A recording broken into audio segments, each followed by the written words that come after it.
ஆமென். நாம நம்முடைய எதிர்காலத்துல இப்படியே இருந்தது போல இருக்கக்கூடாது. நாம் அடைய வேண்டிய போக வேண்டிய தூரம் அதிகமாயிருக்கிறது. நான் ஏதாவது தேவனுக்காக வாழ்ந்து சாதிக்க வேண்டும் என்ற எண்ணத்தோடு நாம் விருப்பத்தோடு ஒரு புதிய காரியத்தை கேட்டார். தேவன் தன்னுடைய நாமத்தின் மகிமைக்காக புதிய காரியத்தை நம்முடைய வாழ்க்கையில செய்வார். ஆமென், ஆமென், ஆமென். சகையோட வாழ்க்கையை கூட இயேசு அவருடைய வீட்டுக்குள்ள தேடி போகிறார். ஆமென். ஆண்டவர் போனாலே மாற்றம் வந்துவிடும். ஆண்டவர் பார்த்தாலே மாற்றம் வந்துவிடும். ஆமென். ஆண்டவர் தொட்டாலே மாற்றம் வந்துவிடும்.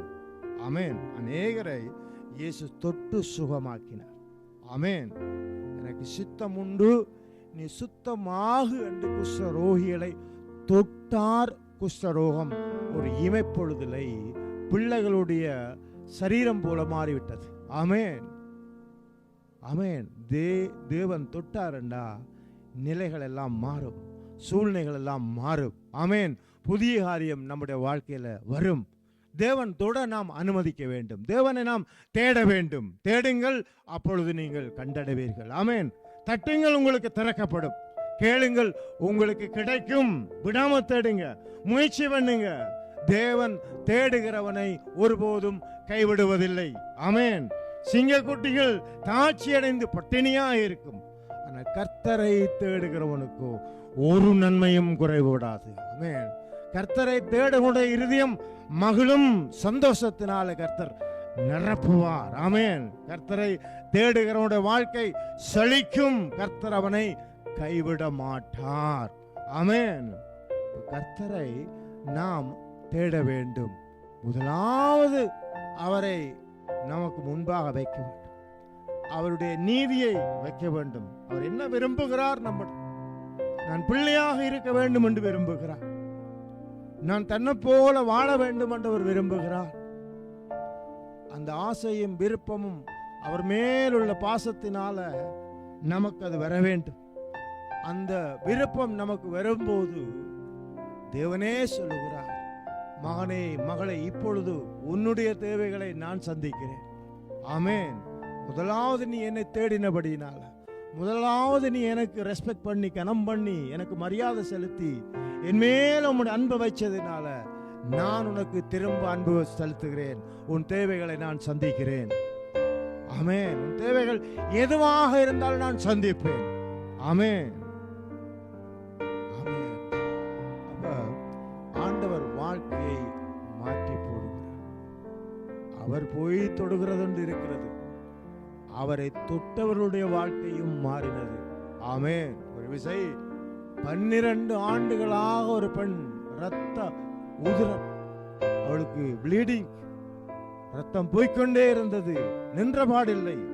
பல மருத்துவர்களை பார்த்தும் செலவு செய்தும் அந்த வியாதிக்கு மருந்தே இல்லாமல் பாடுகளோடு கூட அவள் வாழுகிறாள். முடியவில்லை. சரீர பலவீனம், பணமும் செலவு, ஒரு உதவியும் இல்லை. ஆனால் ஒரு நாள் இயேசு அந்த வழியாக போகிறார் என்று கேள்விப்படுகிறார். ஆமென். இயேசு அந்த வழியாக போகிறது அவளுக்கு கிடைச்ச ஒரு மகாபெரிய பாக்கியம், ஒரு மகாபெரிய சிலாக்கியம், ஒரு பெரிய சந்தர்ப்பம். தேவன் ஒவ்வொரு மனிதனுக்கும் சந்தர்ப்பத்தை கொடுக்கிறார், ஒவ்வொரு மனுஷிக்கும் சந்தர்ப்பத்தை கொடுக்கிறார். அந்த சந்தர்ப்பத்தை நாம் பயன்படுத்தாவிடில் அது மீண்டும் கிடைக்க போகிறது அல்ல. ஆமென், ஆமென். நம்மை ஆசீர்வதிக்கிறதுக்கு ஒரு சந்தர்ப்பத்தை வைத்திருக்கிறார். பிள்ளையாக மாற்றி நம்ம உயர வைக்கிறதுக்கு சந்தர்ப்பத்தை வைத்திருக்கிறார். அவருக்காக பணிவிடை செய்து ஊழியம் செய்து அவரை மகிமைப்படுத்துகிற சந்தர்ப்பம் வைத்திருக்கிறார். நம்ம சுகப்படுத்துறதுக்கு சந்தர்ப்பத்தை வைத்திருக்கிறார்.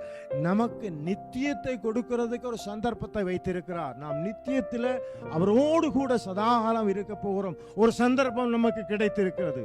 ஆனால் அந்த சந்தர்ப்பத்தை சிலர் நழுவ விட்டு விடுவார்கள். ஆனால் இந்த ஸ்திரீ அந்த சந்தர்ப்பத்தை நழுவ விடவில்லை. ஆமென். ஒருபோதும் சந்தர்ப்பத்தை நாம் நழுவ விடக்கூடாது.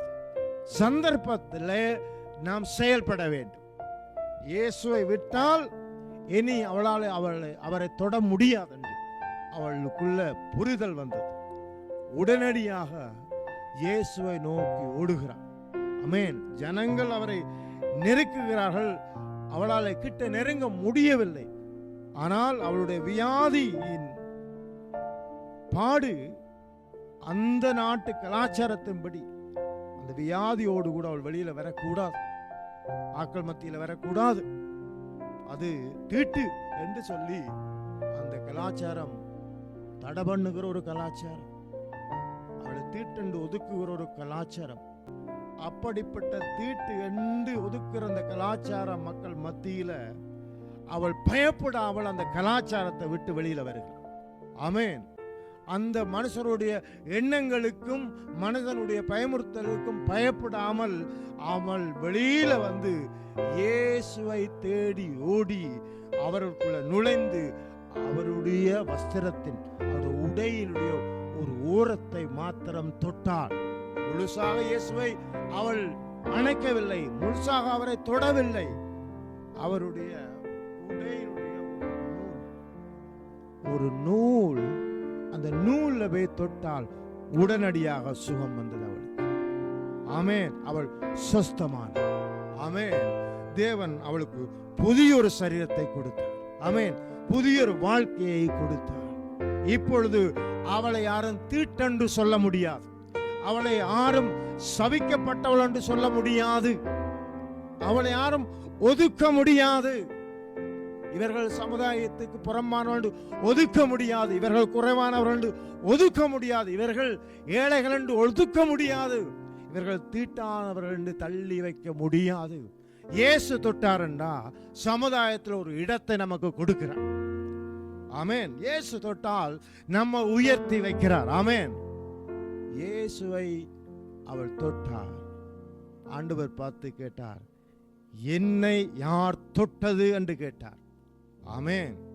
சீடர்கள் ஆச்சரியம், ஆண்டவரே, இந்த 1000 ஜனங்கள் உம்மை நோக்கி வருகிறது, சூழ இருக்கிறது, இந்த பெரிய கூட்டத்துக்குள்ள என்ன தொட்டதென்று கேட்கிறீரே, எத்தனை பேர் உம்மை உரசி இருப்பார்கள், உம்மை தொட்டு இருப்பார்கள்,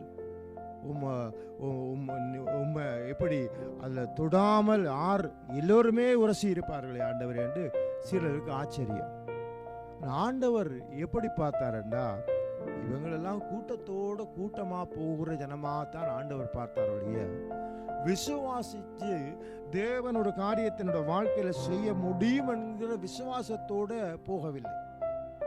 அவள் மாத்திரம்தான் நான் இயேசுவை தொட்டால் சுகம் அடைவேன் என்கிற விசுவாசத்தோட போய் தொட்டாள். ஆமென். அதான் கேட்டால், என்னிடத்துல இருந்து வல்லமை புறப்பட்டதை நான் உணர்கிறேன். என்னிடத்துல இருந்து வல்லமை புறப்பட்டது, சுகம் புறப்பட்டது. யாரோ ஒருவர் இப்பொழுது சுகம் அடைந்திருக்கிறார். என்னை யாரோ ஒருவர் விசுவாசத்தோடு கூட தொட்டிருக்கிறார். யார் அது என்று கேட்கும்போது அவள் பயத்தில் நடுங்கி அவருக்கு முன்பாக வந்து விழுகிறாள். ஆண்டவரே, நான் தான் தொட்டேன்.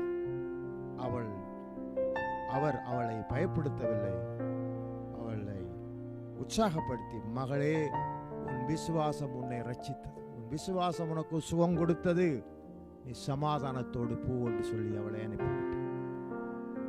புதிதாக மாற்றுவார். ஆமென். ஆண்டவரால புதிய மாற்றங்களை வாழ்க்கையில கொண்டு வர முடியும். அவர் வந்து தொடுகிறது இருக்கிறது, நாம் போய் அவரை தொடுகிறது இருக்கிறது. ஆமென். ரெண்டும் ஆண்டவரால செய்ய முடியும். நாம் எந்த நிலையில இருக்கிறோம், அவர் வந்து தொடுகிற நிலையில இருக்கிறோமா, இல்லை நாம் போய் அவரை தொடுகிற நிலையில இருக்கிறோமா? எந்த நிலை என்பது நமக்கு தெரியும். ஆமென். நாம் போய் அவரை தொட வேண்டும் என்றால் நாம் போய் தொடத்தான் வேண்டும். ஆமென். நாம் போய் தேவனிடம் ஒரு ஆசீர்வாதத்தை பெற்றுக்கொள்ள வேண்டும், ஒரு சுகத்தை பெற்றுக்கொள்ள வேண்டும், ஒரு மாற்றத்தை பெற்றுக்கொள்ள வேண்டும் என்று சொல்லி தேவன் எவைகளை நமக்கு உணர்த்துகிறாரோ, எந்த சூழ்நிலை நமக்கு இருக்குதோ அன்னைக்கு ஏற்ற பிரகாரம் நாம் போக வேண்டும். ஆமென். தேவனை தொட வேண்டும். அப்பொழுது தேவன் பதில் அளிக்கிறார். ஆமென். நிச்சயமாகவே பதில் அளிப்பார். ஆமென். புதிய காரியத்தை நாம் எதிர்பார்க்க வேண்டும்.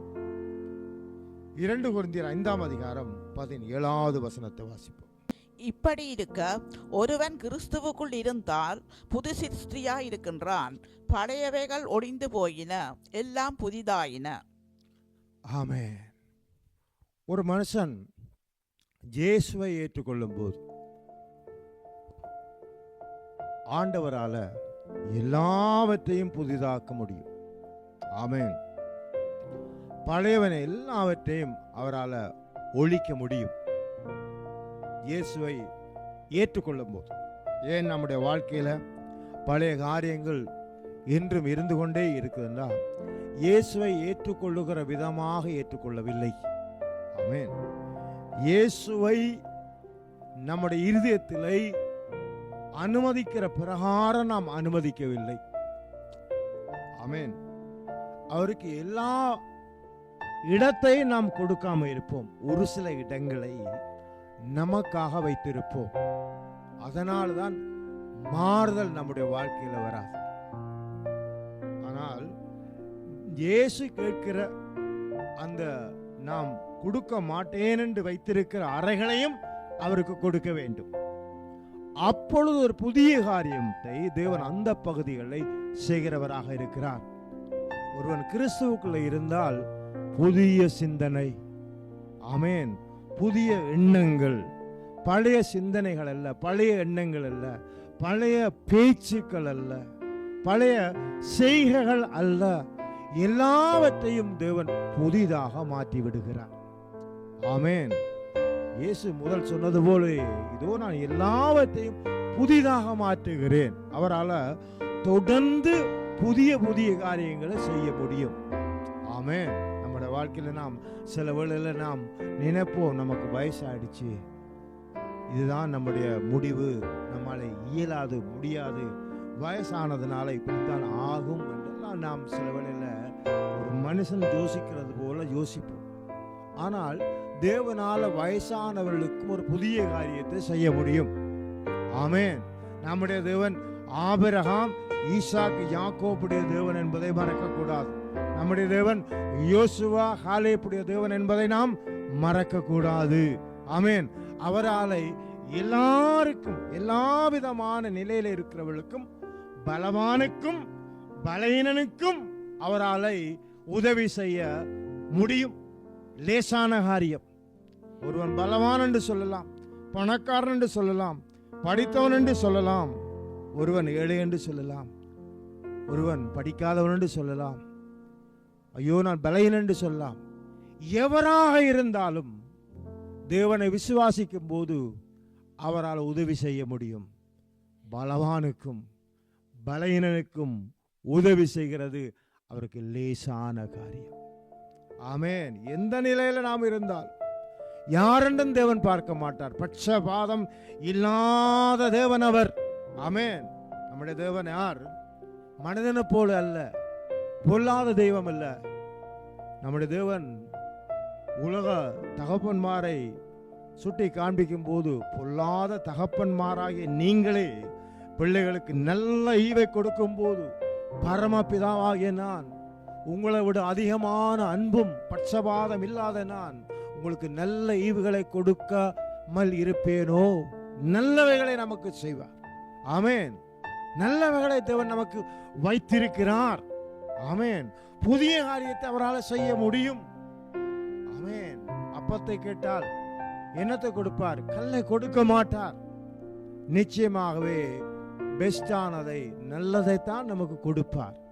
சாதாரண மனுஷனே தன் பிள்ளைக்கு நல்லதை செய்ய வேண்டும் என்றே நினைப்பான். அந்த சாதாரண மனிதன் ஒரு பொல்லாத மனிதன். தன்னுடைய பிள்ளை என்று வரும்போது முழு பெஸ்ட கொடுப்பான். ஆனால் அந்நிய பிள்ளைகள் என்று வரும்போது கொஞ்சம் குறைச்சி தான் கொடுப்பான். ஆனால் அந்நிய பிள்ளையை சில தகப்பனை கவனிக்கவே மாட்டார்கள், தன்னுடைய பிள்ளையை தான் கவனிப்பார்கள். சிலவர் மற்றவர்களை குறித்து எந்த கரிசனையும் இருக்காது, பட்சபாதம் பார்ப்பார்கள். அப்படி பட்சபாதம் பார்க்கிற, அப்படி தீய எண்ணம் கொண்ட, குறைவுள்ள அந்த கரெக்டான மனிதனை தன்னோட பிள்ளை என்று வரும்போது பயந்து நடுங்கி தடுமாறி பிள்ளைகளுக்கு ஏதாவது நல்ல காரியத்தை செய்து விட ஓடி ஓடி என்ன செய்வான்?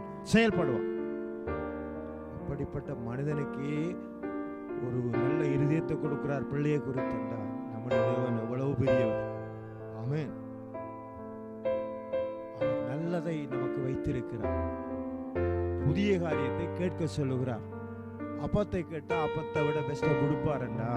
அவர் கல்ல கொடுக்க மாட்டார். நிச்சயமாக கேட்கிறதை அவர் தருவார். அதுவும் பெஸ்டா தருவார், நல்லதை தருவார்.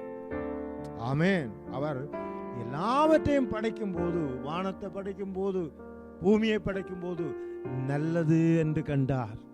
ஆமென். எல்லாவற்றையும் படைத்து விட்டு அவர் சந்தோஷப்பட்டு ரெஸ்ட் எடுத்தாராம். அவ்வளவும் நல்லது. யாருக்காக படைத்தார்? நமக்காக படைத்தார். ஆமென். எப்படி படைத்தார்? நல்லதாக படைத்தார். ஆமென். நல்லதாக படைத்தார். படைத்து விட்டு தான் தேவன் நம்மை தேடுகிறார். என்ன தேடுகிறார்? இப்பொழுது நீ எங்கே இருக்கிறாய்? இப்பொழுது என்ன நிலையில இருக்கிறாய்? உனக்காக இவ்வளவும் படைத்து வைத்திருக்கிறேனே, நீ என்னை ஏன் தேடவில்லை? நான் உன்னுடைய வாழ்க்கையை மாற்ற ஆயத்தமாக இருக்கிறேனே, நீ ஏன் என்னிடம் வரவில்லை? ஏன் மாற்றத்தை எதிர்பார்க்கவில்லை? ஒருவன் எனக்குள்ளே வந்துவிட்டால் புதிதாக நான் மாற்றி விடுகிறேன். புதிய சிருஷ்டியாக நான் அவனை மாற்றி விடுகிறேன். பழையவனை எல்லாம் ஒழிந்து போக, பழைய பிரச்சனைகள், பழைய கோபங்கள், பழைய சுபாவங்கள், பழைய வியாதிகள், பழைய என்னெல்லாம் நம்முடைய வாழ்க்கையில நம்மளுக்கு பழசாக இருந்து நாட்டம் எடுக்கிறதாக, நானும் விரும்பாதது, மற்றவர்களும் விரும்பாத காரியம் நமக்குள்ள இவைகளெல்லாம் பழசாக இருந்ததோ, அந்த பழையவனை யாவற்றையும் புதிதாக மாற்றுகிறார். புதிய குணத்தை நமக்குள்ள வைக்கிறார். புதிய சுபாவத்தை வைக்கிறார். மனிதனுக்குள்ள இல்லாத அன்பை வைக்கிறார். ஆமென். மனிதனுக்குள்ள இல்லாத சகிப்பை வைக்கிறார். பொறுமையை வைக்கிறார். நமக்கு இரக்கமுள்ள இருதயத்தை கொடுக்கிறார். உதவி செய்கிற மனப்பான்மையை வைக்கிறார். கஞ்சத்தனமாய் வாழ்ந்த நமக்கு ஒரு உதவி செய்கிற இரக்க குணத்தை அவர் நமக்கு வைக்கிறார். புதிய ஒரு காரியத்தை நம்முடைய இதயத்திலே மாற்றமாக கொண்டு வருகிறார். மற்ற மனிதர்களை போல திரிந்தோம், ஆடுகளை போல அலைந்து திரிந்தோம். நம்முடைய வழிகளில் நாம் ஓடினோம், நாடினோம், தேடினோம். மேய்ப்பன் இல்லாதவளா? இப்பொழுது நமக்கு ஒரு நல்ல மேய்ப்பன் வந்திருக்கிறார். ஆமென். ஆமென். தகப்பன் இல்லாத பிள்ளைகளாக இருந்தோம். இப்பொழுது நமக்கு ஒரு பரம தகப்பன் வந்திருக்கிறார். ஆமென். நம்முடைய வாழ்க்கையை அவர் மாற்றுகிறார். ஆமென். அவருக்குள் ஒரு மனுஷன் வரும்போது புதிய மனுஷனாக, புதிய மனுஷியாக மாறிவிட முடியும். பழைய சுபாவத்தோடு இருக்க வேண்டிய அவசியம். பழைய வார்த்தைகள், பழைய சிந்தனைகள், பழைய கோபம், எரிச்சல்கள், அவதூறு பண்ணுகிற குணங்கள், கொள்ளை அடிக்கிற எண்ணங்கள், களவு செய்கிற எண்ணங்கள், பொய் சொல்லுகிற வாய், எல்லா வாயையும் அவர் மாற்ற முடியும். ஆமென். நல்லது சொல்லுகிற, உண்மையை சொல்லுகிற வாயாக அவரால் மாற்ற முடியும். ஆமென். களவு செய்யாத இருதயமாக மாற்ற முடியும். நல்லதை சிந்திக்கிற தலையாக, மூளையாக அவரால் மாற்ற முடியும். நல்ல எண்ணங்களை நமக்குள்ள கொண்டு வர முடியும். ஆமென். நமக்கு தீய எண்ணங்கள் இருந்தால், உலக பிரகாரமான எண்ணங்கள் இருந்தால், ஒருவரும் விரும்பத்தக்காத எண்ணங்கள் இருந்தால், இயேசுவாலை புதிய எண்ணங்களை கொண்டு வர முடியும். ஆமென். அதான் ஒருவன் கிறிஸ்துவுக்குள்ளே வர வேண்டும், இயேசுவுக்குள்ளே வர வேண்டும், இயேசுவை ஏற்றுக்கொள்ள வேண்டும், இயேசுவுக்கு கீழ்ப்படிய வேண்டும். அப்பொழுது தேவன் இவைகளை செய்கிறார். ஆமென். வாசிப்போம். எரேமியா 17:9 வசனத்தை வாசிப்போம். எல்லாவற்றை பார்க்கிலும் இருதயமே திருக்குள்ளதும் மகா கேடுள்ளதுமாயிருக்கிறது, அதை அறியத்தக்கவன் யார்? ஆமென். பாருங்க, இயேசு முக்கியமாகவே இந்த வானத்தையும் பூமியை ஒரு நாள் மாற்ற போகிறார். சந்தேகமே இல்லை. வேதாகமத்தில் இயேசு 2வது விசை வரப்போகிறார். ஆமென். அது ஆணித்தரமானது. இந்த பூமி அழிய போகிறது என்பதை இயேசு எடுத்து சொல்லி இருக்கிறார். ஆமென். இந்த பூமிக்கும் வானத்துக்கும் அழிவு உண்டு. இது நிரந்தரமாக இருக்க போகிறதில்லை என்று ஆண்டவர் பல இடங்களில் எச்சரிப்பாக சொல்லி இருக்கிறார்.